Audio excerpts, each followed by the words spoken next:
coming to you loud and clear. I'd like to bring everyone's attention.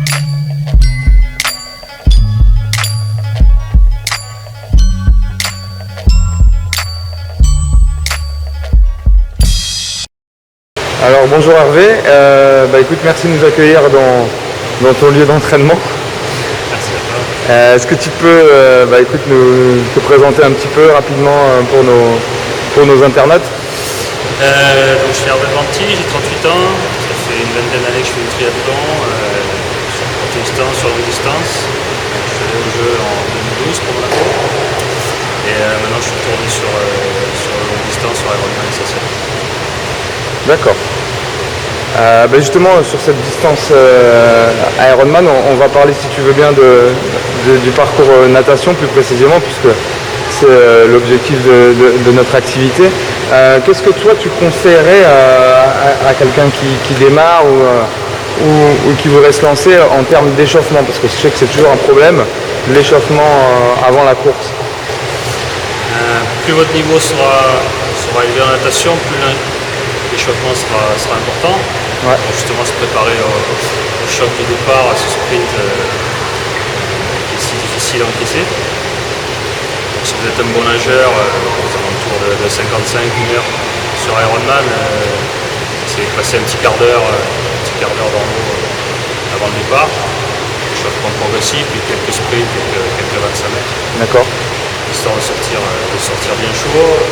Et à contrario, si vous êtes un mauvais nageur, autour d'une heure 15 sur 4 minutes, c'est pas la peine d'aller vous rajouter La difficulté. 1 kilomètre d'échauffement dans vos épaules, sachant que normalement vous avez un peu de mal à terminer les 4 km. Donc 5 minutes juste pour faire 30 mètres, pour s'acclimater à la température de l'eau.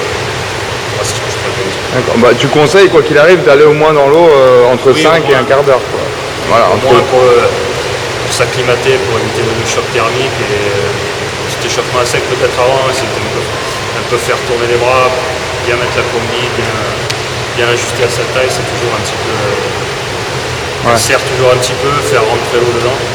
D'accord. Pour se sentir bien dans cette seconde. Ouais. Ok. En termes d'échauffement à sec, est-ce que tu tournes les bras? Est-ce que tu... Faire tourner un peu les bras pour un peu se décontracter, sachant que c'est aussi un réveil musculaire parce que c'est souvent tôt. Ouais. Souvent le départ est très tôt. Et puis voilà, plus si on est mauvais nageur dans le sens d'un réveil musculaire, si on est bon nageur dans le sens d'un vrai échauffement de natation, ça veut dire qu'un quart d'heure. Ouais. Quelques sprints pour ça. Ouais, quelques sprints pour vraiment préparer le départ, quoi. Okay. Si tu veux bien, je voudrais qu'on reste sur ce parcours de natation, mais en amont. C'est-à-dire que toi, quand tu arrives sur le parcours, sur une course que tu connais pas, qu'est-ce que tu fais en premier au niveau du repérage? Est-ce que tu regardes au niveau des bouées, des choses comme ça? Comment ça se passe? J'aime bien nager la veille de la course. Ouais. Quand on va déposer le vélo, faire une vingtaine de minutes dans l'eau pour s'approprier déjà visuellement le lieu de la course et pas arriver à être surpris le matin. Une espèce de visualisation, c'est toujours important pour la confiance. Donc faire un petit tour, essayer de nager un petit peu la veille. Et parfois les bouées sont pas encore en place la veille, donc assister au briefing ou un petit peu étudier les conditions de course parce que c'est pas toujours évident de se retrouver sur la plage de départ, il y a des bouées partout, on ne sait pas trop dans quel sens ça va tourner, donc au moins savoir ça, dans quel sens la course va tourner. Ouais, ça c'est important. Est-ce que d'un point de vue de repère, vu que les bouées sont pas tout le temps en place ou des choses comme ça, tu prends peut-être des repères sur le bord ou est-ce que ça compte pas vraiment Pas trop pour ma part parce que la priorité c'est de suivre le pack dans lequel on est. Ouais. Et le leader du pack suivra toujours un kayak. D'accord. Pour moi c'est plus important de suivre le pack plutôt que quelquefois de prendre la direction là. Et pour les nageurs qui débutent, tu penses qu'ils ils vont suivre quoi qu'il arrive un pack, un kayak, il n'y aura pas de... Un peu les deux, c'est sûr que c'est bien de prendre un cap et de voir où on va. Mais c'est important de pouvoir rester dans le pack, de rester dans les pieds pour profiter de l'aspiration. D'accord. Pas se retrouver tout seul. Ouais, bah, justement, si on aborde ce point-là, d'un point de vue vraiment gestion de la nage en groupe, ce qui peut être assez stressant pour quelqu'un qui débute et qui passe de la piscine vraiment au milieu naturel. Donc en plus du milieu naturel, tu as cette gestion de stress de nager avec du monde autour, des coups que tu peux prendre. Comment on gère ça? Comment on appréhende? Est-ce qu'il faut... c'est de l'expérience, quoi, c'est ça, hein? Ouais, c'est l'expérience, c'est faire un maximum de courses en amont pour justement se débloquer. Ce qui est stressant, c'est le départ surtout. Et ouais. C'est la promiscuité et puis un peu le stress de la compétition, j'espère, pour tout le monde. Et c'est uniquement en faisant des courses qu'on va se débloquer. Mais l'adrénaline du départ, normalement, tu l'as toute ta carrière. Ouais, ça, tu l'as tout le temps. Ouais, mais ça c'est quelque chose qui est important, qui est stressant, mais qu'il faut arriver à le contrôler. Pas perdre ses moyens, mais au contraire, voilà,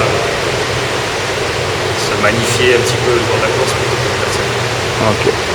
Alors juste une chose par rapport à la natation, encore une fois, en vélo, bon, on sait que ça existe beaucoup, tout ce qui est prise d'aspiration, drafting. Est-ce qu'en natation, c'est important, ça compte, et comment tu l'appréhendes toi dans une course, un départ de C'est triathlon? encore plus important qu'en vélo selon moi. Ouais. C'est ce que je disais avant, c'est très important d'essayer de rester dans le pack plutôt que quelquefois de prendre la direction la plus droite Ouais. d'un coup à l'autre. C'est au moins 30% d'effort en main. Ouais, c'est-à-dire que quand tu es derrière ou sur le côté de quelqu'un, tu économises 30% de ton allure, quoi. Ouais, ouais. On n'a pas à se préoccuper de la direction aussi. Tu restes dans le pack, tu suis le pack. Normalement, tu amènes à la sortie. Ok. Qu'est-ce que tu conseillerais, toi, à un nageur qui débute par rapport à cette histoire de drafting? Comment comment il peut l'appréhender? Est-ce qu'il doit toucher les pieds? Est-ce qu'il doit se mettre sur le côté? Est-ce qu'il doit... Non, essayer de rester derrière, à une dizaine de centimètres des pieds du nageur qui le précède. Sentir les remous. Sans toucher. Ouais. Essayer de sentir un peu les bulles, les remous. C'est pas toujours évident parce que l'eau n'est pas toujours aussi claire que la piscine, mais Ouais. voilà. L'idée c'est de rester dans le pack pour économiser de l'énergie. Il y a beaucoup de feeling, c'est vrai que comme l'eau n'est pas forcément claire, il y a du remous, il y a de la buée dans les lunettes, etc. C'est pas toujours évident, quoi. Donc voilà, essayer de répéter ça à l'entraînement, de nager en groupe Ouais. en milieu ouvert, en combinaison. C'est toujours assez traumatisant au début pour les muscles, c'est beaucoup plus dur que possible. Et voilà, il faut répéter ça à l'entraînement pour que ça soit... Ouais. C'est-à-dire qu'à l'entraînement, il ne faut pas hésiter à essayer de s'entraîner en groupe, à nager en groupe et éventuellement à nager en eau libre si on peut, quoi. Ouais. En mer, ça peut être des fois un petit peu stressant avec les vagues. Ouais, tout à C'est fait. un autre milieu de la piscine, mais il faut répéter ça à l'entraînement pour être au point. Ok. Bah, écoute Hervé, quels sont tes prochains objectifs plus personnels, on va dire, d'un point de vue sportif? Eh bien, on a de Nice le 29 juin. D'accord. C'est toujours le point d'orgue de la saison sur la côte. Le démarrage, ouais. Ok, bah écoute, bonne chance pour bonne préparation en tout cas. Merci pour ton accueil et tes conseils chez toi à Monaco. Merci à toi. Coming to you loud and clear. I'd like to bring everyone's attention.